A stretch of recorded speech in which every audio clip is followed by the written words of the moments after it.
Is it okay you turn off the camera and then I speak?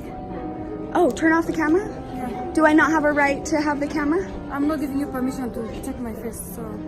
Okay, are you a public servant or? United Nations Security Officer. Okay. Does... Okay. 'Cause this is my city, and so I have a right to film. This is United Nations compound? On a United Nations compound? Yes. This is a compound? Yeah. Since Sunday evening, we took over this compound. This is international territory. When you step outside, it's US. Here is international territory. This is UN compound. The United Nations claims to be the champion of your human rights. Here they are boasting about how they love the freedom of the press. But notice that in the UN Declaration of Human Rights, they claim the power to deny you any of your rights at their discretion if it doesn't fit their agenda. There were thousands of cameras filming the United Nations that day, activists, journalists, and citizens. But as soon as their security saw that one activist was speaking against the UN's agenda, she was targeted, just like the UN's Declaration on Human Rights says that they have a loophole for. Let's recap what you just saw.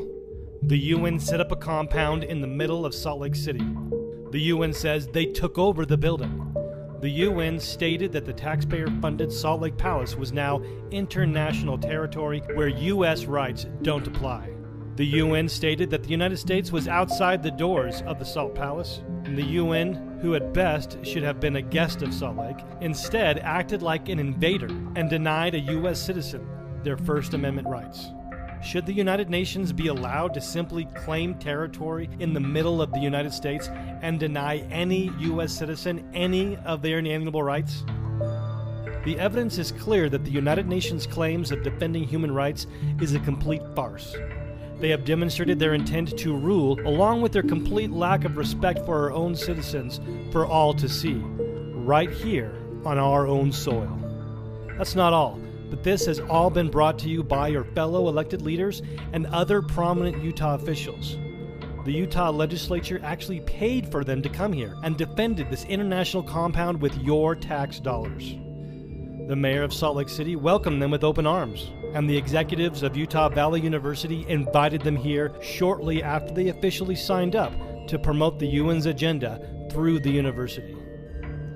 Do you know that the United Nations is already writing and passing laws that the state of Utah and Utah's cities are putting into law on behalf of the UN? If you're upset that the Utah legislature and the city of Salt Lake invited this organization to come and trample on your rights, please go right now to UnitedNationsUtah.com and sign the petition, and then share this video on all of your social media.